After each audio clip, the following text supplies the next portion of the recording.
ایک وہ بندی جس کو چاہت سے بیاہ کے لایا گیا، اس کو گھر بھی بنا کے دیا گیا، اس کو گاڑی بھی لے کے دی گئی، اور وہ ایک پرسکون زندگی بھی گزار رہی ہے۔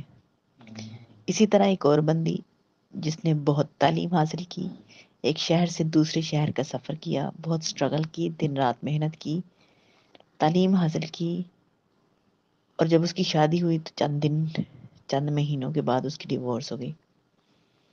پھر سے نئی سٹرگل شروع، سٹرگل کرتے کرتے کرتے کرتے کرتے پھر سے جب شادی ہوئی تب بھی ایک مناسب سی، ایک ایوریج سی زندگی گزاری اس نے، بہترین زندگی نہیں گزار سکی۔ ایک تیسری لڑکی جس نے بہت محنت، بہت سٹرگل کی، بہت کوشش کی، سٹیپ بائی سٹیپ بڑھتے بڑھتے بڑھتے بڑھتے ہر روز کامیابی نے اس کے قدم چومے، لیکن اس کو ہر روز اس سے کہیں پہلے سے کہیں زیادہ محنت کرنا پڑی۔ اب یہ اللہ تعالیٰ کی تقسیم ہے، جس کو جو چاہتا ہے عطا کرتا ہے۔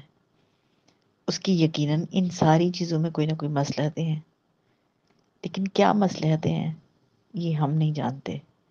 ہم تو ظاہر کو دیکھ کے فیصلہ کرتے ہیں، باطن میں کیا ہے یہ وہ مالک ہی بہتر جانتا ہے۔